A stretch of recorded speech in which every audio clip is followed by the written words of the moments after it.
This channel does not promote any violent, harmful, or illegal activities. All content provided by this channel is meant for an educational purpose only.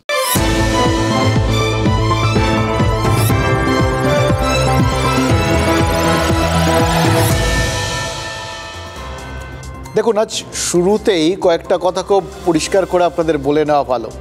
আজ থেকে ঠিক করেছি দুর্নীতি নিয়ে কিছু তো আর বলবোই না, এরপর আর ওই তিলোত্তমাকে নিয়েও কিছু বলবো না, কারণ এগুলো কিছুই হয়নি বা ঘটেনি বলেই তো ধরে নিতে হবে। কোনো দুর্নীতি হয়নি, কোনো চাকরি চুরি হয়নি, কয়লা, বালি, গরু, এই সমস্ত যা যা চুরি টুরির কথা ওগুলো ছেড়ে দিন। ধর্ষণ বা খুনের মতো ঘটনাগুলো কিচ্ছু ঘটেনি, কারণ যা ঘটেনি, যার কোনো এক্সিস্টেন্সই নেই, মানে অস্তিত্বই নেই, একমাত্র তারই তো কোনো প্রভাব নেই। এবার কোনো ঘটনার প্রভাব আছে কি নেই সেটা কীভাবে বোঝা যায় আপনারা জানেন। বোঝার একটা খুব সিম্পল বা সহজ উপায় আছে, ভোট। ভোটই হলো সেই লিটমাস টেস্ট। ভোটের ফলেই বোঝা যায় কিসের প্রভাব আছে আর কিসের প্রভাব নেই। আরও একটা জিনিস আছে জানেন তো, নেতারা তারাও কিন্তু ভোটের ফল দেখেই বোঝেন যে কোন ফর্মুলাটা খাটলো আর কোন ফর্মুলাটা খাটলো না। এই ভোটের রেজাল্ট থেকে কত কিছু বোঝা যায়, ভাবুন তো একবার। তো যারা ভেবেছিলেন যে এ রাজ্যে শিক্ষা দুর্নীতি, তারপর ওই পুরসভায় নিয়োগ দুর্নীতি, তারপর রেশন দুর্নীতি বা সন্দেশখালি বা তারপর আরজি করের মতো ঘটনা, এই সমস্ত ঘটনার কোথাও না কোথাও গিয়ে প্রভাব পড়বে, তাদের ভুল প্রমাণ করতে পেরেছেন নেতারা। পেরেছেন এই উপনির্বাচনের রেজাল্টের জোরে। এবং একমাত্র নেতারাই জানেন ভোটার কি চায়, ভোটার কি ভাবে। দেখুন, প্রতিবাদ আন্দোলন সে যতই হোক, ভোটাররা যে দিনের শেষে পেশাদার, প্রফেশনাল, এটা বোঝেন বলেই নেতারা এত নিশ্চিন্তে থাকেন। কোনো কিছুতেই তারা বিচলিত হন না, প্রভাবিত হন না। আজকের পর সেটা আরও ভালোভাবে বুঝতে পারা যাচ্ছে বলেই বলছি, দুর্নীতি বা তিলোত্তমা আর কোনো কথা বলবো না। যে বিষয়গুলো সত্যিই আছে, নেতারা যাদের অস্তিত্ব স্বীকার করেন, একমাত্র তার কথাই বলবো, কারণ সবার ওপর নেতাই সত্য, তাহার ওপর নাই। তাই নেতাদের মতামত মেনে সেই কথাগুলো আজকে বলবো, যে কথাগুলো জানেন না বললেই নয়।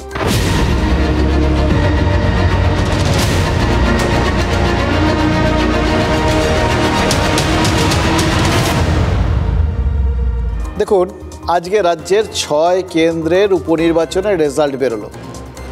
6টা কেন্দ্রেই তৃণমূল জিতলো, 6-6, একদম তুলে ছক্কা। এবার কার জোরে জিতলো, কিভাবে জিতলো, কিসের জন্য জিতলো, এটা নিয়ে বেশি মাথা ঘামানোর প্রয়োজন নেই। কারণ ফিরহাদ হাকিম, তিনি রাজ্যের পুরমন্ত্রী, কয়েকদিন আগেই তো বলেছিলেন মমতা বন্দ্যোপাধ্যায়ের ছবি ছাড়া ভোটে জেতা যায় না। কখন বলেছিলেন? যখন মুর্শিদাবাদের ওই ভরতপুরের বিধায়ক হুমায়ুন কবির অভিষেক বন্দ্যোপাধ্যায়কে পুলিশ মন্ত্রী করার প্রস্তাব দিয়েছিলেন, অর্থাৎ মমতা বন্দ্যোপাধ্যায়ের কাছে দপ্তরটা নিয়ে অভিষেককে দিয়ে দেওয়া। তারপরেই তো ফিরহাদ পরিষ্কার করে দিয়েছিলেন যে ভোটে জেতার সহজ পাঠটা কী, তাই তো? এবার তারপরেই এবং বলেছিলেন যে মমতা বন্দ্যোপাধ্যায়ের ছবি সরিয়ে আগে জিতে দেখান, তারপর বলবেন। এবার পরিষ্কার, ফিরহাদ হাকিমের কথা অনুযায়ী ভোটে জিততে প্রয়োজন একটাই মাত্র জিনিস, মমতা বন্দ্যোপাধ্যায়ের ছবি। কিন্তু কোচবিহারের সিতাইয়ের উপনির্বাচনে যিনি জিতলেন, হ্যাঁ, নিশ্চিতভাবেই তৃণমূলেরই। সেই সঙ্গীতারাই কি বলছেন? সিতাইয়ের নতুন বিধায়ক বলছেন লক্ষ্মীর ভাণ্ডার আছে বলেই তিনি জিতেছেন। তাহলে কি দাঁড়ালো? এবার দেখুন, এটার একটা মানে কোথাও দ্বন্দ্বমূলক ব্যাপার একটা মাঝখানে চলে আসতে পারে, যে কোনটা ঠিক, ছবি মমতা বন্দ্যোপাধ্যায়ের ছবি নাকি লক্ষ্মীর ভাণ্ডার? এবার এই লাগিয়ে দেওয়া বিষয়গুলো না, মানে দ্বন্দ্বমূলক বিষয়গুলো, এটা দুষ্টু লোকেরা খোঁজে। এর একটা সহজ সরল সমাধান তো রয়েছে, সূত্র। সেটা কি? Mamata Bandyopadhyay is equal to লক্ষ্মীর ভাণ্ডার। সেটাই তো, কারণ মমতা বন্দ্যোপাধ্যায় তিনি তো লক্ষ্মীর ভাণ্ডারটা চালু করেছেন, তার চালু করা প্রকল্প সেটাই কার্যকরী হচ্ছে। সুতরাং রাজনীতিতে এই দুটো এই মুহূর্তে সমার্থক বাংলার রাজনীতিতে। এবার একটু গোটা ভারতের দিকে তাকিয়ে দেখুন, মহারাষ্ট্রে সেখানেও তো এরকম একটা প্রকল্প রয়েছে। এই যে বিজেপির জোট এইভাবে রমরম করে জিতে গেল, সেখানেও তো তার পেছনে কাজ করছে একটা এরকম প্রকল্প। মুখ্যমন্ত্রীর ওই মাঝি লড়কি বাহিন যোজনা, মাসে মাসে সেখানে মহিলাদের টাকা দেওয়া শুরু করেছিল একনাথ শিন্ডের সরকার। ভোটের ঠিক আগেই চালু করা সেই প্রকল্পের সুবিধাটাই তো এনডিএ পেয়েছে। মহারাষ্ট্রে তারা বিপুল মার্জিনে জিতেছে, 288-র মধ্যে 230টার মতো আসন পেয়ে গেছে। তারদিকে এটা বাদ দিও, যেগুলোতে ভোট হয়ে গেছে, মধ্যপ্রদেশ বা কর্ণাটক, তাদের কথা ধরুন। এক জায়গায় শিবরাজ সিং তার নেতৃত্বাধীন বিজেপি সরকার, আরেক জায়গায় কংগ্রেসের সরকার, সীতারামাইয়া। এবার দুটো রাজ্যেই রয়েছে এই লক্ষ্মীর ভাণ্ডারের মতো প্রকল্প, এবং এই দুটো রাজ্যেই শাসক দল তার বেনিফিট পেয়েছে। এইটা যদি হয়, মানে আরও একটা আছে, মানে এবারের ভোটটা, লাস্ট ভোটটা, এটা তো যদি ধরেন ঝাড়খণ্ড, এই যে হেমন্ত সোরেন সরকারের কামব্যাক হলো, তার পেছনে আরও অনেক কিছু হয়তো কারণ থাকতে পারে, কিন্তু একটা নিশ্চিত কারণ যেটা ধরা গেছে সেটা হচ্ছে মুখ্যমন্ত্রী মাইয়া যোজনার মতো প্রকল্পের আশীর্বাদ। তাহলে কি দাঁড়ালো? মহারাষ্ট্র, মধ্যপ্রদেশ, কর্ণাটক বা ঝাড়খণ্ড, প্রত্যেকটা রাজ্যেই এই লক্ষ্মীর ভাণ্ডারের মতো হাতে নগদ দেওয়ার প্রকল্প আছে, এবং তার আশীর্বাদ যারা দিচ্ছেন তারা পেয়েছেন। এবার কী দাঁড়ালো? এখানে তো মমতা বন্দ্যোপাধ্যায় নেই, তাহলে এখানে তো বলা যাবে না যে প্রকল্প is equal to Mamata Bandyopadhyay. তাহলে যেখানে মমতা বন্দ্যোপাধ্যায় আছেন সেখানেও এই লক্ষ্মীর ভাণ্ডারের মতো প্রকল্প অত্যন্ত কার্যকরী এবং সফল।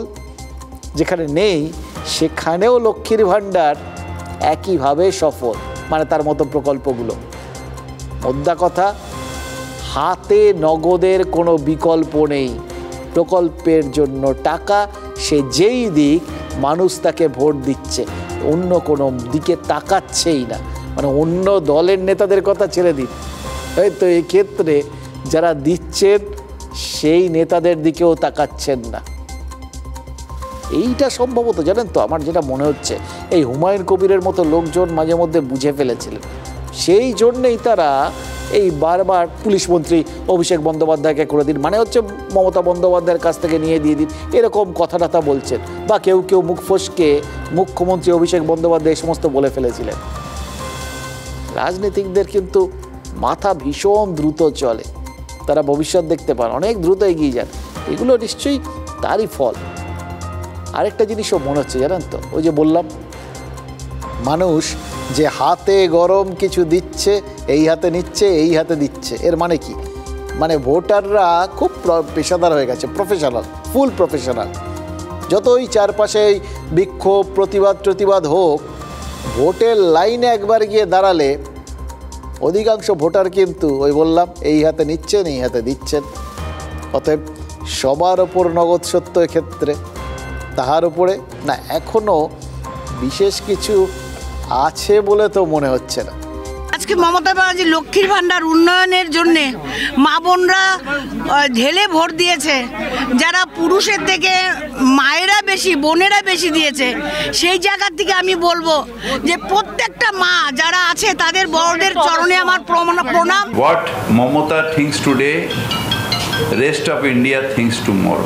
লক্ষ্মীর ভাণ্ডার তৈরি করেছিলেন মমতা দি, তারপরে অনেকে এটাকে কপি করছেন, ভালো মানুষ পাচ্ছে ভালো।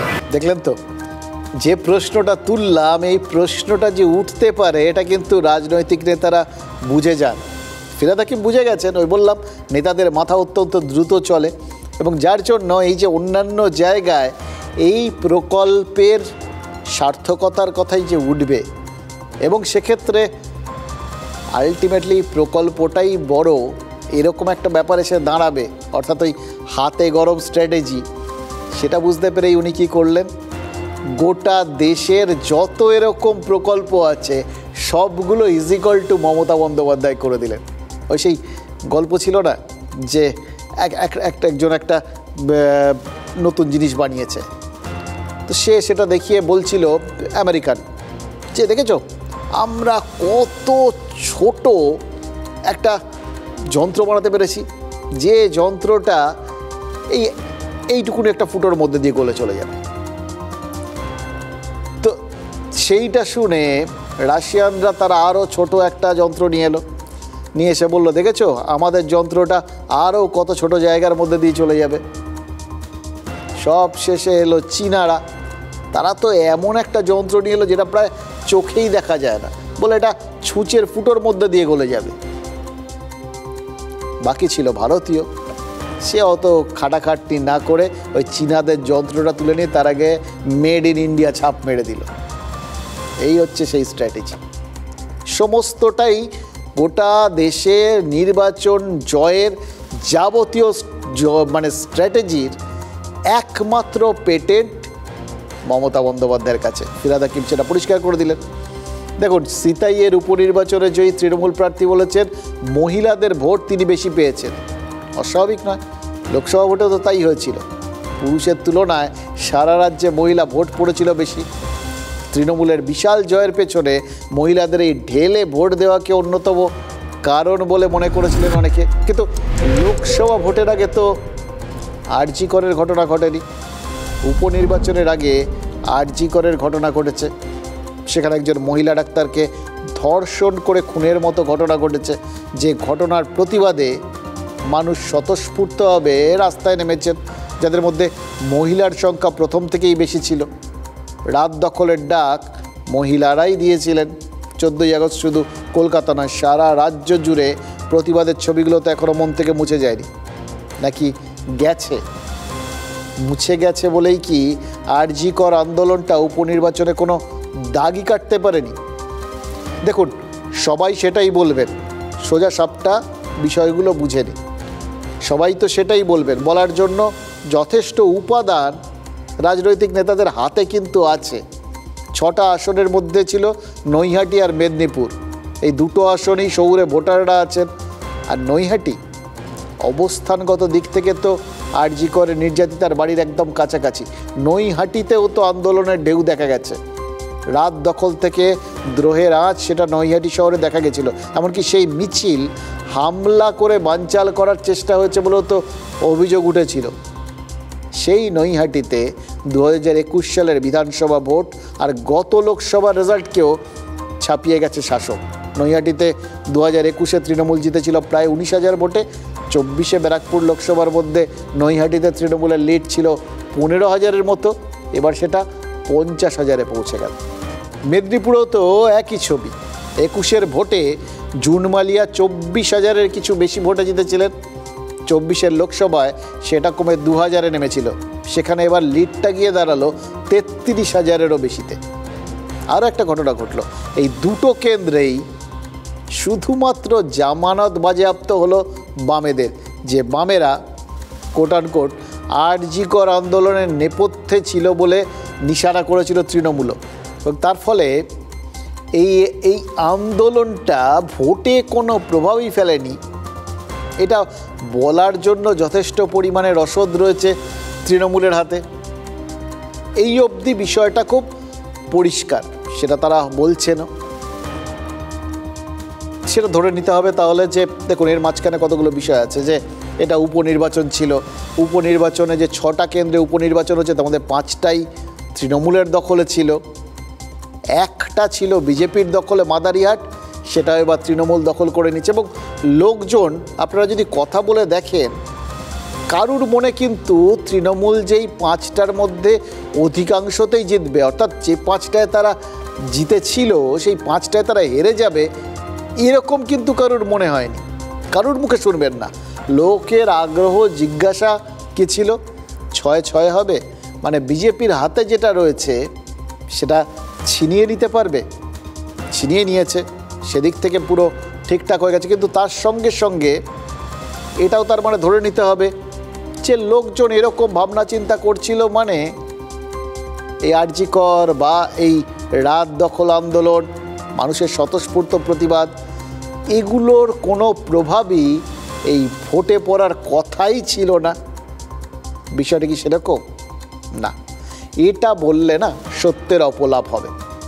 রাজনৈতিক নেতারা জানতেন যে এটা ভোটে প্রভাব ফেলতে পারে, এর একটা প্রভাব আছে, জনমানসের প্রভাব। সেটা এক্ষুনি এই ভোটে প্রভাব ফেলবে কিনা সেটা নিয়ে তাদের মাথা ব্যথা ছিল না। দেখুন, বিজেপি তারা এইটাকে নিয়ে বড় কোনো আন্দোলনে নামেনি বা এটাকে প্রচারের বিরাট কোনো হাতিয়ার করেনি। কংগ্রেস তারাও সব কটা কেন্দ্রে কিন্তু প্রার্থী দিয়েছিল, তারাও কোনো এরকম প্রচারের মানে বড় হাতিয়ার করেনি এই বিষয়টাকে। বামেরা করেছে, কিন্তু তাদের তো দেখলেন, এটা বলারও সুবিধা হয়ে গেল যে বামেদের শুধু রিজেক্ট করেনি, একই সঙ্গে এই আরজি করটাকে আরও বেশি করে রিজেক্ট করেছে। এই দুটোই তারা বলে দিতে পারেন নেতারা। কিন্তু তা সত্ত্বেও তাদের মধ্যে একটা যে মরিয়া চেষ্টা ছিল সব রাজনৈতিক দলের মধ্যে, যে এই আন্দোলনটাকে কোথাও গিয়ে ভুলিয়ে দাও, এই আন্দোলনটা যে কিচ্ছু হয়নি এটাকে গোড়ার থেকে সাফ করে দাও, এটা মানুষের মনে গেঁথে দাও, এটা কিছু হয়নি। কখনো সেটার গায়ে রাজনীতির রং দেওয়ার চেষ্টা হয়েছে, কখনো এই বিষয়টা যখনই এটা নেতিবাচক কিছু পাওয়া গেছে সেটা নিয়ে প্রচার হয়েছে। তার কারণ একটাই, রাজনৈতিক নেতারা কখনো চান না যে একটা স্বতঃস্ফূর্ত আন্দোলন হোক, অন্তত রাজনৈতিক দখলদারির বাইরে কোনো আন্দোলন হোক, সেটা তাদের জন্য সতর্ক বার্তা। দেখুন, ধরে নিচ্ছি যে যেটা তৃণমূল বলেছে, যেটা বিজেপিও বলেছে, যে বাম অতি বাম এরা নাকি ঢুকে এই আন্দোলনটাকে হাইজ্যাক করেছিল, মানুষকে ভুল বুঝিয়েছিল, বিপদচালিত করেছিল, সব মেনে নিলাম। 14 তারিখ তো কিছু মানুষ, একদিন ধরছি, একদিনের জন্যে হলেও স্বতঃস্ফূর্তভাবে নেমেছিলেন। তাহলে সেই মানুষগুলোর তো নামার পেছনে অন্য কোনো কারণ ছিল, তখন তো এত বেশিভাবে রাজনীতি বলে দাগিয়ে দেওয়া হয়নি। তাহলে সেই স্বতঃস্ফূর্ত প্রতিবাদটাই হয়তো সমস্ত রাজনৈতিক দলের কাছে অশরী সংকেত ছিল। তাই জন্য সবাই হয়তো চেয়েছিলেন যে এইবারের ভোটটায় ওটার প্রভাব না পড়ুক, যার জন্য খেয়াল করে দেখবেন কোনো দলকেই সেইভাবে মরিয়া হয়ে প্রচার করতে দেখা যায়নি এই উপনির্বাচনগুলোয়। সবটাই একটা নির্দিষ্ট উদ্দেশ্যে, কোনোভাবেই যেন এই আরজি কর বা সাধারণ মানুষের স্বতঃস্ফূর্ত আন্দোলনটা মান্যতা না পায়, লোকের মনে গেঁড়ে না বসে। কোন দল ভোটে জিতল, কোন দল মসনদে দখল করলো, কি কত ভোটে জিতলো, কি পার্থক্য থাকলো, এই উদ্দেশ্য বিধেয় কোনোদিনই আমাদের ছিল না। আমাদের একটাই উদ্দেশ্য ছিল ন্যায় বিচার। আরজি করের আলাদা ব্যাপার। এখন এখানকার গ্রাম বাংলার মানুষ, তারা লক্ষ্মীর ভাণ্ডার জানে, তারা আবাস যোজনা জানে, তারা সন্ত্রাসকে দেখছে, তারা ভয় পাচ্ছে। ভোট তো করতেই যায়নি, এখানে ভোট তো হয়েছে বলে আমার জানা নাই। জিকর ইস্যু তো নির্বাচনী ইস্যু নয়, বা নির্বাচনের জন্য আমরা আরজিকর প্রতিবাদে সবাই সামিল হয়েছে রাজ্যের মানুষ, এটা ভুল ভাবা হবে। কিন্তু এটা ঠিক যে আরজিকর আন্দোলন বুঝিয়ে দিয়েছে রাজ্যের মানুষের মনোভাবটা কি। তিলোত্তমার জন্য আমরা মানসিকভাবে দুঃখিত। আমরা মনে করি এ ধরনের ঘটনা ঘটা বাঞ্ছনীয় নয়, কিন্তু তার জন্য যারা মমতা ব্যানার্জিকে কাঠগড়ায় দাঁড় করিয়েছিলেন আমরা তাদের ধিক্কার জানাই।